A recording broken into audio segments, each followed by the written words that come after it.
wait around.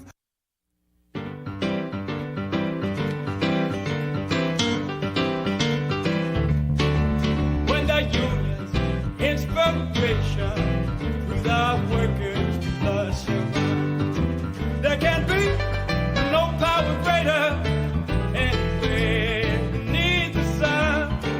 But what force on earth is weaker than the people's strength of one? It's the union, the union makes us strong. Come on, people now.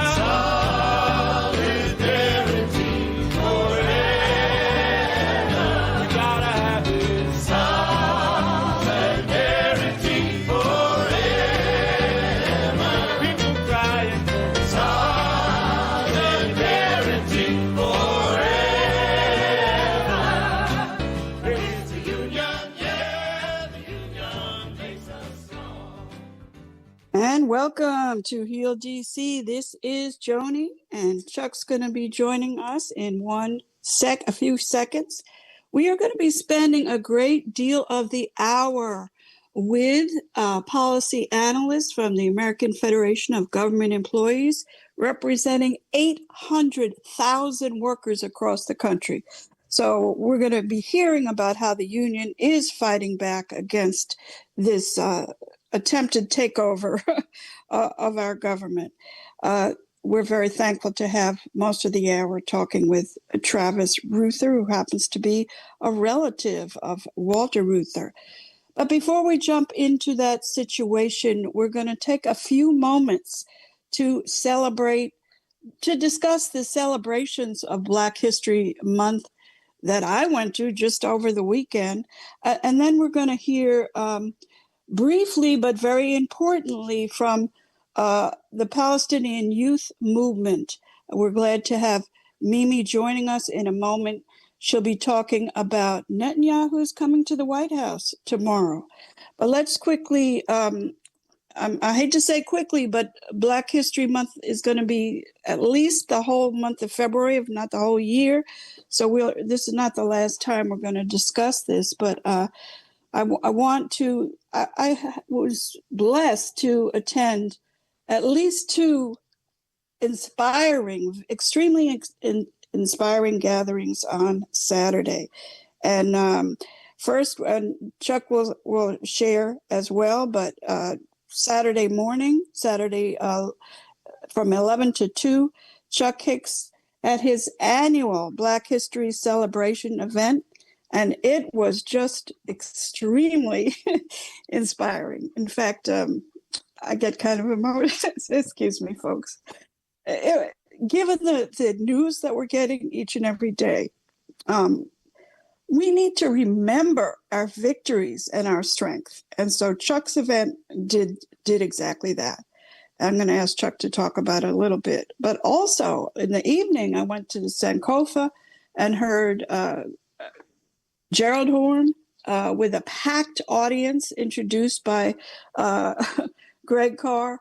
And of course, as people know, Gerald Horne is a very important author and activist.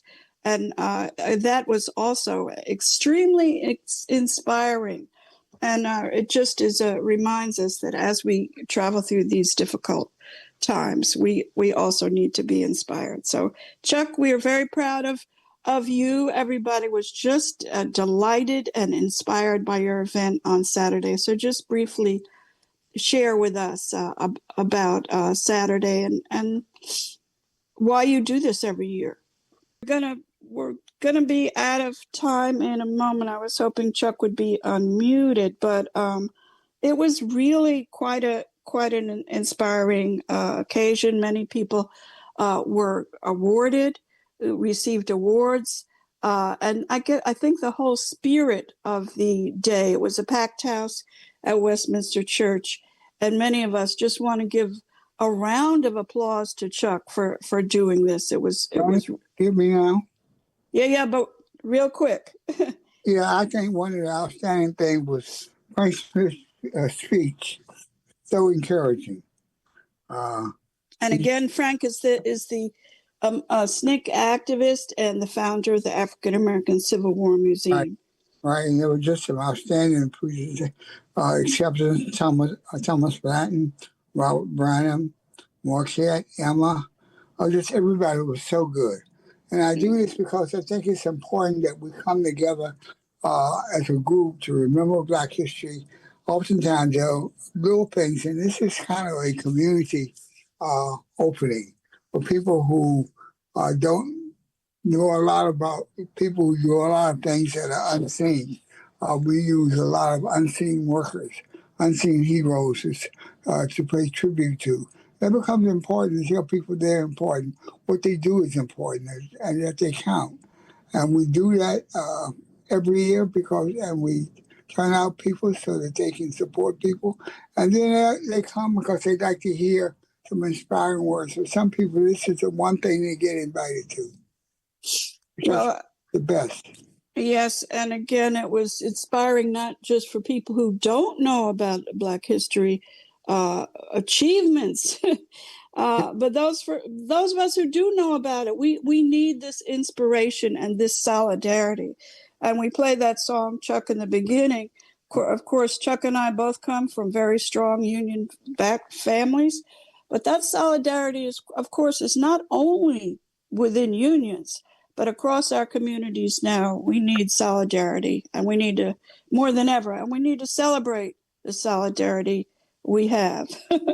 So, Chuck, I want to thank you again. And of course, we'll be continuing to discuss Black History Month throughout the year. I want to also mention that Greg Carr talked about the fact this could be the strongest Black History Month in history because of the fight back that people are going to have in their spirits.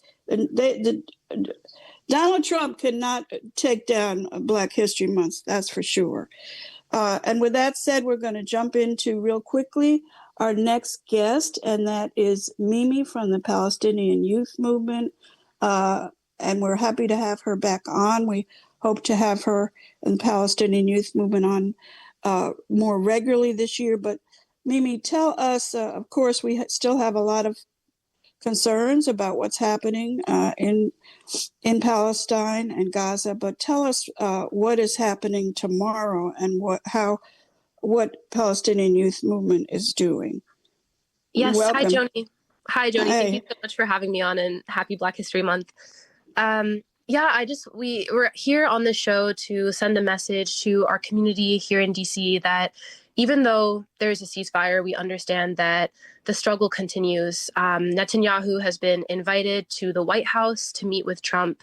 And so as a response to that, there will be a protest outside the White House in Lafayette Square Park Tuesday at 6 p.m. And we really hope that people will come out and take the streets with us to protest this meeting.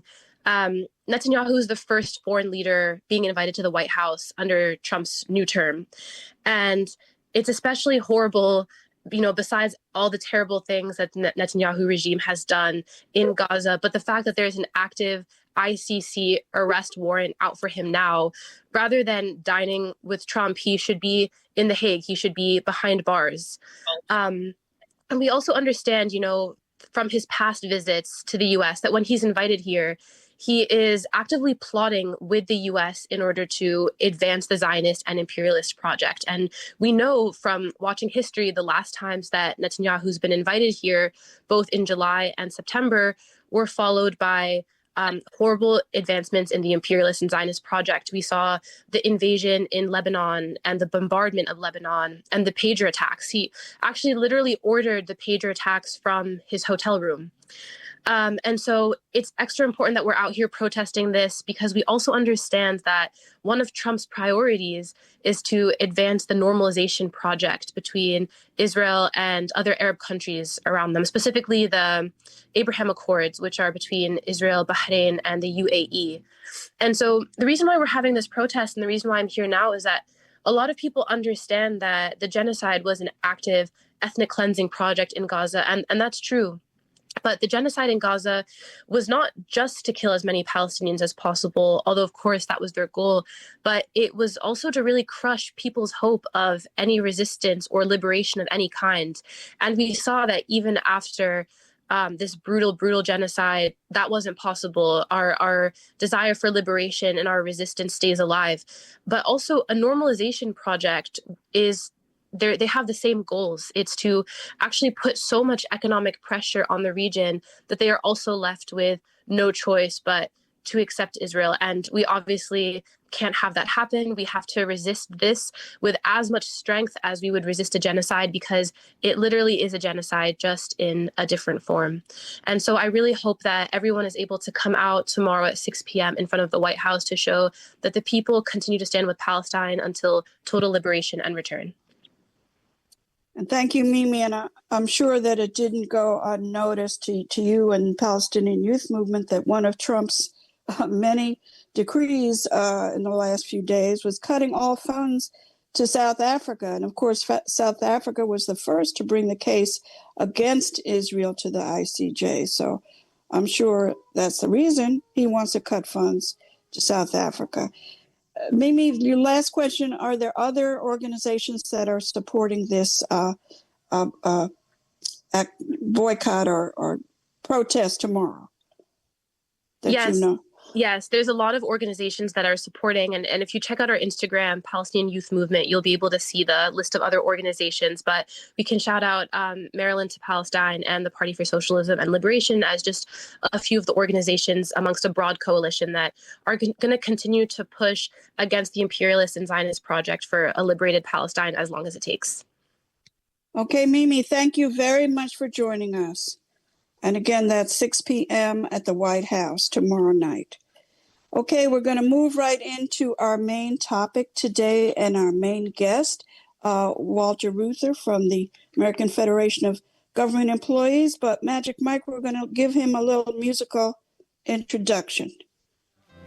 That they never told to work.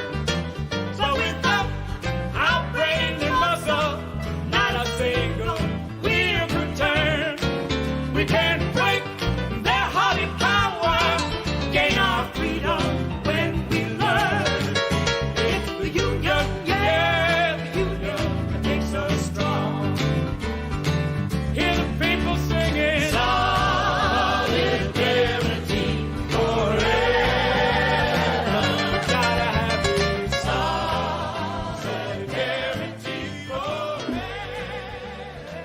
Okay, we thought we need to give people, we need to be positive and hopeful and remember the victories that the labor movement has achieved in the past. So with that, I'm very honored and thankful to welcome Travis Reuther onto our airwaves. He is a policy analyst for the American Federation of Government Employees, which represents 800,000 workers across the country. And I'm also proud to say that he has a strong labor background, to put it mildly. He is I believe,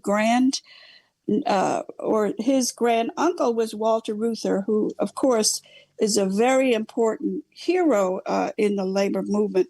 He's going to be, in the short time we have about a half an hour, talking about what is going on and what AFGE is doing to push back against what Trump is trying to do. And of course, some of us may know that one of the goals of Project 2025 is dismantling the federal workforce. But we know AFGE is not going to sit by and let that happen. So welcome, Travis. Thank you for having me on, Joni. It's great to be here. Great to be with you. And me and Chuck, as I said earlier, both from strong union families, so we're happy to have you. Give us kind of so much is going on, but perhaps we should start with you briefly explaining the range of what do you call it? The range of executive orders, and also the departments that AFGE represents. But we can start with either one. Sure, I can do that. So yeah, AFGE, American Federation of Government Employees. We're a labor union. Like you said, we represent about 800,000 workers across the federal government. Nearly every agency, nearly every job classification in the federal government are our members. So they do things like they're meat inspectors for the Department of Agriculture, or they're nurses at the VA, or they are benefits specialists at the Social Security Administration, or they're folks up at NIH, not too far from here, who are doing research and trying to cure diseases. So it's a broad range of folks that we represent, but they're all federal workers, and they all bring a strong sense of public service and of dedication to serving the people of this country, to their jobs. They're among the most hardworking people that we have in this country, and right now, from everything that we've seen, Donald Trump has got these folks right there in his crosshairs, and he and Elon Musk are really doing everything that they can to force people out, to fire as many people as they want, and to really create a federal government that they have total control over, rather than sort of the nonpartisan public civil service that has come to be the backbone of our country for so many decades now. Yes, and share with us I'm sure many listeners know, but share with us the memo that some, I think, 2.2 million federal workers received from, I don't know if it was directly from Trump, but around this buyout.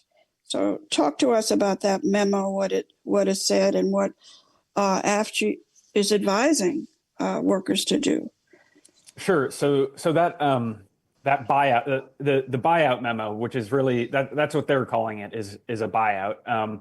That was something that was sent early last week, I believe, to employees, across the federal government. There's some 2.2 or 2.3 million federal employees, and they all got this email saying, you can essentially submit your resignation with a deferred date of September of this year. So, you would say, I submit my resignation effective September 2025, and if you do that, you will be allowed to continue teleworking, to continue working from home to whatever extent you're already currently allowed to do that. But when September rolls around, you're gone, you're out of here, you're fired, and every employee in the federal government got that, and it's really it's designed to sort of instill fear in the federal workforce. It's designed to demoralize people and to really show people towards the exit door, and really begin the process of lowering the number of federal employees that we have. So that's their goal here. AFGE, look, we are advising that people handle these offers with extreme caution. This is not a decision that you want to rush into by any means. We have seen Elon Musk is really sort of the person, the mastermind behind this strategy. And if you look at Elon Musk, he's the richest man in the world. He owns all of these huge companies like Tesla and SpaceX, and Twitter, which I guess is now called X. And so, he has implemented very similar strategies to this quote unquote buyout offer at his companies, most notably at Twitter when he took over. And he sent a very similar email to all the employees of Twitter then. And he said, this is a fork in the road, and you can either head for the exit door, or you can stay on behind, or you can stay, but showing total loyalty to me, Elon Musk. And look, tons of people at Twitter, when that happened, they took the offer, and they thought that they were going to be paid severance and paid their benefits for several months following that. And what really ended up happening is is they were not. The money never showed up in their bank account. They were not paid their severance. They were not paid what Elon Musk said they would be for these buyouts. And a lot of them had to, they filed lawsuits. They filed class action lawsuits. And like I said, Elon Musk is the richest man in the world. He's certainly very powerful.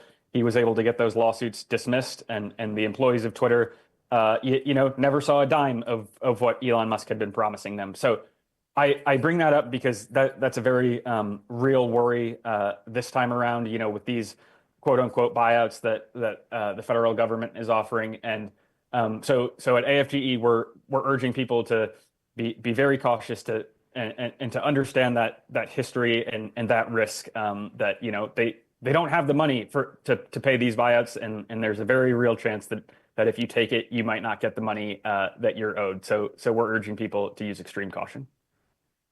That's good to hear. And many of our listeners may have heard of Democracy Now! This morning, of course, giving a lot of news. And one of the stories that was discussed was someone who wrote an article, Elon Musk is staging a coup. And of course, that seems more and more obvious to many of us, and it's very frightening. I want to ask Chuck, if you have a question now or later for Travis Reuther, jump in and ask him. I will. How many federal employees are affected by this buyout in the Washington, D.C. area? If I heard you correctly, you were kind of going in and out, but I certainly know that there are tons and tons of federal employees in the Washington, D.C. area. Actually, out of the total number of federal employees, it's about 15% of them who are in the D.C. area, and it's not lost on me, especially as we start Black History Month here, but 50, 75 years ago, during the days of Jim Crow and segregation, federal jobs were sort of among the first, good paying middle class jobs that African Americans were really able to access. And part of that legacy is you see in the DC area such a strong Black middle class, and that's really been part of the culture and part of the heritage of this region, of this city, for decades now. And it's not lost on me, like I said, as we start Black History Month, that these measures like these buyouts and these other executive orders that are really putting federal workers in the crosshairs. Another good example would be the executive order that Trump put out on his first day in office that eliminates DEI, diversity, equity, and inclusion measures from the federal government. These are things that taken together really, first they affect everybody, but they especially affect the thousands and thousands of African American federal employees here in the DC area, who, like I said, have dedicated themselves to these jobs and really made up that backbone of our federal government and these critical services that the federal government provides for so many years now. My last question is, what do you see the impact on the services if this is to happen? Yeah, that's a great question, Chuck. So, this is a very serious part as well of what Donald Trump and Elon Musk are trying to do. It's I've talked already, about their goal is to fire, hundreds of thousands of federal workers, and federal workers, will be impacted. This will be very much something that falls on their shoulders. However, it's not just federal workers who are going to feel the brunt of this. It's really, everyone. I was speaking earlier about how our members, are meat inspectors, and they're nurses, and they're scientists curing diseases, and they are administrators for Social Security and all these other programs that working people rely on. And the goal of Trump and the goal of Musk is to slash spending for all of this stuff. Really, I mean, really across the board, slash the funding, delete these programs, make it so that they don't work and they can't serve the American people. And I think really at the end of the day, you're going to find that all Americans are going to be affected by this. You know, the work that our members do, it touches each and every American at some point, regardless of who you are. You will be able to feel the impact if they're successful in slashing the funding as much as they want to. So, you know, I think that people are going to be very unhappy with that. You know, they didn't vote for somebody to take you know, money out of their paychecks and to take food off the table and to take the roof from over their heads and get rid of all that stuff. So I think you'll find that people across the country are going to be pretty upset about this. And soon, in a few moments, we'll talk about what AFGE is doing, is organizing to have AFGE, the workforce, speak up and protest it together with the rest of us, because this is going to, the impact is just, it's almost unimaginable how much the country itself would change. And of course, some of these things that he's doing really are legally under the control of the Congress. But talk a little bit about that, Travis, how he meaning Trump and Musk, may be able to get around that. Or what is the Congress doing, and what is their role in terms of these agencies that AFGE represents? Yeah, excuse me, you bring up a really good point, Joni, which is that, you know, based on the way our government works, based on the separation of powers and everything that's laid out in the Constitution, you know, we have a system where Congress has what's known as the power of the purse. So, you know, Congress controls funding, and they apportion funding out to various federal agencies and to various programs, and that's under their control. That's not under the president's control. That's under Congress's control. And you know, that's a sort of a foundational element of the way that our government is supposed to work. And what you're seeing from Donald Trump and from Elon Musk is they're basically saying, you know, no, it's not Congress that has the power of the purse. It's actually Trump, or in Elon Musk's case, it's an unelected billionaire, you know, who's not even from this country, who should have the final say and should be able to, you know, wield the power of the purse and should be allowed to, you know, if he, you know, doesn't like that Congress has apportioned funding for, you know, let's say food stamps for SNAP, you know, that Elon Musk should just be able to, you know, flip a switch at the Treasury Department and cut that funding off just because he doesn't like it. And, you know, that is something that is really fundamentally undemocratic, you could say. And, you know, he's taking a decision that is supposed to be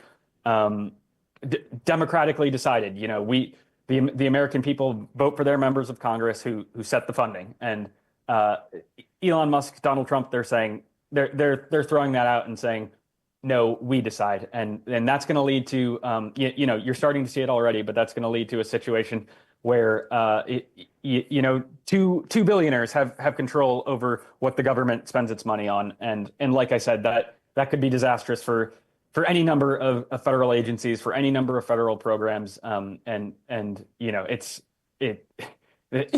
lawsuits will be filed. You know, AFGE, we're involved in all this, and you know, we're going to do everything that we can to make sure that they aren't able to continue wielding the power of the purse. You're listening to WPFW 89.3 FM. This is ToHealDC with me, Joni, and with Chuck. We're honored and thankful to be talking with Travis Reuther with the American Federation of Government Employees, representing 800,000 workers across the country. And in a minute, we're going to ask Travis about a very important rally coming up next week. But just to dig down a little bit more about what Trump and Elon Musk may be able to do, I understand that even if the Congress, I don't know if vetoes is the right word, but says what they're doing is not something that Congress voted for, apparently there may be a way where they could, the money could be approved, but Musk and Trump would still be in charge of that money and could decide not to spend it in the way that Congress had requested or ordered. So explain that a little bit more to our listeners. Sure, it's good that you bring that up. That's what is known as impoundment. So that basically means that like you were saying, if Congress passes a law that says that X agency or Y program we're going to spend whatever amount of money we're going to spend money on that, and we're going to fund that, and that's how it'll work. And impoundment is sort of this theory that Donald Trump and his allies and Elon Musk have been pushing, that basically says that the president, the executive branch, can take that money that's been approved by Congress and is ready to go out the door, and they can just hold on to it. They can sit tight and say, no, we're not going to spend this. We decide that we don't want to. And look, I am not a lawyer, so I'll throw out that caveat here, but like I said, that's not the way our government works. Congress apportions money. It's got to go out the door. To take a current example, Trump has he's promised to issue an executive order that puts an immediate pause on billions of dollars that were appropriated under the Inflation Reduction Act of 2021 under President Biden. This huge climate law, this with industrial actions and with stuff to help tackle the climate crisis and bring manufacturing jobs back to the U.S. And Trump is saying, no, we're not going to do it. We're not going to spend any money, even though Congress has already passed the laws. I'm just going to hold on to this money, and we're not going to do any of that. So yeah, I mean, the same could apply to military aid for Ukraine or funding at NIH down the road, or really any number of things. And this is in flagrant violation of the Constitution, basically. Right, and of course, another goal that they're planning to privatize a lot of things that are critical to our lives, such as Social Security. If they had their way, I'm sure they'll privatize Social Security, which would be, needless to say, disastrous. Some of our ancestors, and including my mom and many of our parents, would rise up to think such a horrible thing could happen. Johnny, let me ask Travis another quick question. Mm-hmm. Travis, when groups file lawsuits, how does that lawsuit begin? Where does it start off at? And how does it process? Are you referring to federal employees filing lawsuits if they're treated unfairly? Yeah, where does it start? Yeah, so unionized federal employees, they have the option to avail themselves of the Merit Systems Protection Board, which is a legal body within the federal government that adjudicates things like unfair treatment in the workplace, or harassment, or unlawful firings, or any number of issues along those lines, discrimination, things like that. And this is a thing that federal employees are able to avail themselves of, and certainly, we're expecting. We started to see examples already of people being treated in this way, so they have every opportunity to work with their union to avail themselves of those resources to file lawsuits along those lines, and to appeal them to the relevant bodies. And at AFGE, we're doing everything we can, working with our locals and our councils and our districts to get people connected to the legal help, the legal representation that they need, so that they can protect themselves from some of these more extreme, unfair, onerous decisions and executive orders that we're starting to see from the Trump administration. And I understand that another one of their goals with AFGE folks is to, of course, union members are usually protected by certain agreements, legal agreements they've won through collective bargaining, but apparently they want to take away some of those rights and just be able to fire people at will. Is that correct? That's one of the things. That's right, and I'll this might be a pretty long-winded answer here, but okay.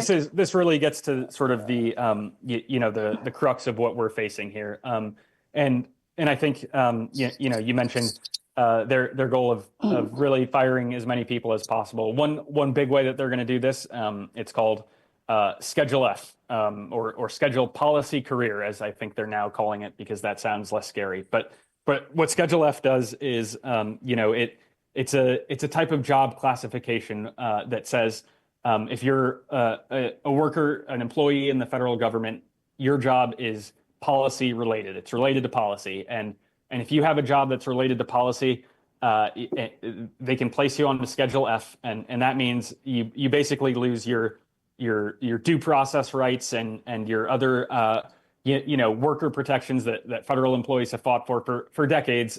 You lose those, and you're turned into an at-will employee, and you can be fired at any time. And what we've seen, what we're scared of, is that they can really apply this Schedule F label to really anyone that they want to. They can take a very broad interpretation of that and say that that whatever your job is, it's policy related, and we want to fire you at any given opportunity. So that was something that they did during the first Trump administration. Towards the very end, President Biden thankfully overturned it, got rid of it, but Trump, they're bringing it back, and that's certainly one of the big threats that we're seeing. But on top of that, I will add that look, AFGE members, unionized federal employees, they have union contracts that were bargained fairly and signed by both parties, by the union and the employees themselves, and by the agencies and the federal government. And these contracts are legally enforceable. Regardless of what Trump says, whether he wants to throw these contracts out or whether he wants to fire people or whatever he wants to do, the fact is that if you have a union contract, you have rights that are enforceable by the law. And look, AFGE, we intend to enforce our contracts, as aggressively as we need to, and to push back wherever we can, to make sure that our contracts are respected, that they're lawfully represented, and that we can protect our members to the full extent of those contracts. Absolutely, and in a minute, I'm going to ask you to talk about the very important rally that's happening a week from tomorrow, Tuesday, February 11th. I just want to say that I myself have been a member of AFGE. I'm now a retiree from the district government, and thank goodness AFGE had that contract, because I might have been among the first to be fired. But they couldn't fire us in the district government.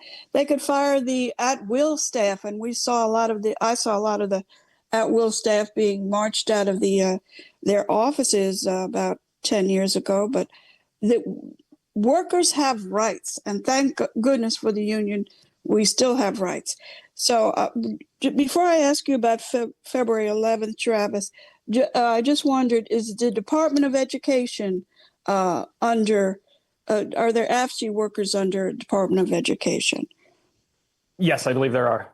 So they're on the chopping block as well. And of course, Elon Musk and some people have called him the tangerine tyrant, would be thrilled to be able to privatize all these agencies. Can you imagine privatizing the education department, privatizing Social Security, privatizing all these agencies that we rely on for our day-to-day lives? So we know we need to stand up and fight.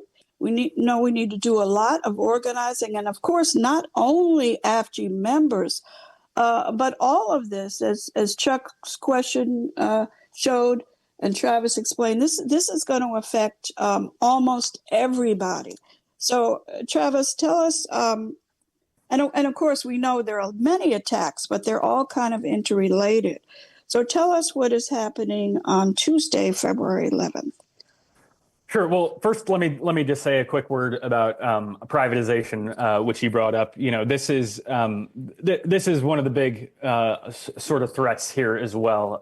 And look, if you look at Elon Musk, this is one of the biggest government contractors. Well, his companies have some of the most lucrative contracts throughout the federal government, and he's if you were to eliminate a federal agency or fire 100,000 workers from this part of the federal government, that work will still need to be done in some way, shape, or form. And what Elon Musk, what Donald Trump, and what all of their billionaire CEO friends and buddies really want here is to take that work that they're eliminating, that they're putting on the chopping block, and to take it and to privatize it and to contract it out to to their companies in many cases, or to their friends and their buddies' companies, so that this work that's supposed to be done in on behalf of the people, for the people, will instead be done by a private company in service of their profit motive, and that private company will get to reap all of the financial benefits of this, and the American people will really be the ones who are having money Absolutely. taken out of their pocket in that case. So directly into Elon Musk's pocket, I must say. Travis, we only have 3 minutes left now. It's very important that people understand that AFGE is pushing back and is organizing the workers. And one way they're doing that is this rally on Tuesday, a week from tomorrow. Of course, tomorrow, Rosa Parks' birthday. So tell us, Travis, what's happening on Tuesday, and is everyone welcome to join in with the rally? That's right. Next Tuesday, February 11th, I believe it's noontime on the grounds of the Capitol, or shortly, or very close by. We're having a rally. There will be federal employees from across the country, AFGE members, like I said, who work at all sorts of departments, all sorts of job functions, but all of them, dedicated public servants who do critical work for the American people. They will be there. They will be making their voices heard. We're going to have speakers, throughout Congress, senators, members of Congress, pro-union allies, friends from the labor movement, and workers themselves. Will be speaking. We'll be getting folks fired up, and we'll be talking about the challenges that we're facing, and the ways that we can come together as one, link arms, stand up, and really defend the work that our members do, and the value that it has for like I've been saying, for all Americans, regardless of whether you think you rely on the federal government or not. The work that our members do, it touches you at some point along the way, and these are vital programs that we need to protect. So our members will be doing that February 11th, noon, U.S. Capitol. We'll be there. And all listeners are, of course, able to join that protest. This is something that impacts all of us. That is a week from tomorrow, from noon to 1 p.m. And I believe AFGE is also having, I think, a national convention that day or that week. So there'll be a lot of folks there, and yep, it would there will be a lot of folks there, and this is coinciding with our annual legislative conference where we bring members, to talk to their members of Congress and to their senators, and to make their voices heard, sort of in the halls of power, in the Capitol, in the Congress. And look, I encourage all of your listeners, everyone out there who's wondering, how can I get involved? I encourage you, reach out to your member of Congress, write them a letter, give them a phone call, let them know that this stuff is important to you, that federal employees' rights, their union rights, and their rights as workers and as public servants need to be respected. And you don't want to see billionaires like Donald Trump and Elon Musk trampling all over them. So please make your voices heard. Travis Reuther, we're very honored and thankful you could join us today. We hope to have you back in the future. I know that your grand uncle, Walter Reuther, is very proud of you somewhere, as we all are proud of you, and we're proud of AFGE that represents 800,000 workers across the country. We're going to jump for a moment now to another federal employee, labor union activist, and that is Saul Schneiderman, who was a federal employee for over 35 years, former president of AFSCME, American Federation of State, County, and Municipal Employees, professional guild at the Library of Congress, where Saul worked for many years. He's a delegate to the Metropolitan Washington Council AFL-CIO, chair of the Labor Heritage Foundation, which you can hear Chris Garlock and Elise Bryant's on that show every Thursday at 1 p.m. And he also happens to be a longtime friend of mine. And Saul helped to connect us to Travis Reuther. So thank you, Saul, for everything you do. So welcome. And what would you like to share with us today? Well, thank you, Joni, and hi, Chuck. There's a very high degree of unity now among federal employees across the nation, not just in AFGE, but also the National Treasury Employees Union, the National Federation of Federal Employees, and AFSCME, and including our local labor movement here, which is the Metropolitan Washington Council, AFL-CIO. And I really enjoyed listening to your guest. I wanted to also point out part of the shock therapy that Trump and company have laid down the law on. First of all, is a job freeze. Currently, there are no new federal vacant positions being filled. And secondly, it's important to remind folks that whenever you read in the paper about a federal employee being terminated or forced to resign, that means they lose their health insurance. All federal employees participate in the Federal Employee Health Benefit Program. And once you leave federal service, your health benefits for you and your family are cut off within 30 days, and you're forced into something called temporary continuation of coverage, which allows you to keep your health insurance, but you have to pay it at 100%. So this is also a critical part of the Trump agenda. But Joni, part of the unity that was expressed by your opening song, Solidarity Forever, has led federal employees to form something called the Federal Unionist Network, which is a short word for fun. And they actually have a website at federalunionist.net, and you can join them, and they're having a round table tonight at 8:00. I like the use of the word fun because they're made up of hardworking, dedicated federal employees, and they call themselves funners. You talked a little bit about the rally, which all of us are going to be attending on February 11th. But I wanted to also point out something about this so-called buyout that the government is offering. At the Library of Congress, where I worked as president for the last 20 years, they occasionally had a buyout that was very specific and very targeted, in which they offered an employee $25,000 at the max to leave their position. But when this was offered, you got paid on the front end. Okay, so you would sign a paper saying that you would retire early or resign your position. You would obtain this money on the front end.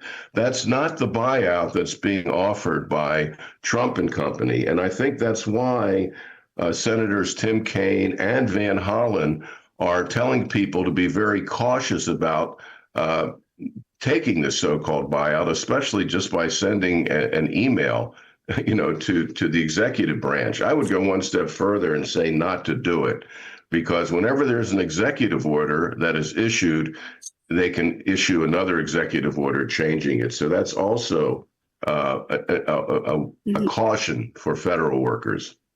Absolutely. And we're almost out of time, so we do have another minute or two left. But Do you have, if people are interested in this federal unionist network, and there's, again, as Saul said, a meeting tonight online, a Zoom meeting, do you have a website or a way that people can join in? Yes, it's called the Federal Unionist Network, or FUN, and their website is federalunionist.net. And you can sign up and participate in the webinar tonight. It's a brand new formation of federal workers, and I believe it's supported ex officio by all of the union, most of the union federal employee unions, but not officially. So it's called FUN, federalunionist.net, and it also discusses the attacks on the civil service, because beside the damage that's being done to federal workers and their families, this is an attack on the merit-based civil service. Yes, so that, in other words, if we didn't have a civil service, then Musk could decide everybody was going to be hired and put his people in, which I know is something he'd love to do. Saul, before you leave us, tell us, is it again about February 11th, and what you might recommend to listeners, whether they should attend? Mailbox can't accept more messages. Oh, okay, I don't know what's. Hello? Well, Yes. I'm sorry. We're just about out of time. Saul, did you want to say anything else about February 11th? Come to the rally, bring your sign, bring your families, and shout like hell that you want to protect federal employees and protect the civil service in the United States of America. And protect all the agencies that the workers work for, so they're not privatized. Thank you very much, Saul, and thank you, Magic Mike. Thank you, Saul, for helping us put this show together. Thank you, Mari, and our whole ToHealDC team. And we're going to go out as we came in with the last part of that song, but I want to let everybody know that next week we start, guess what? The winter pledge drive for WPFW. And of course, we're about to enter our 48th year. And we need your support as always. And we might say now more than ever, given the things that we need to be covering here on WPFW. So next Monday, we will be on the first Monday of the pledge drive.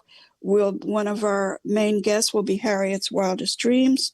And of course, we will continue to give you information which can encourage you and support you and all of us to stand up for our rights, for all our rights, and to make sure that this country is not totally taken over by a handful of the richest people in the world.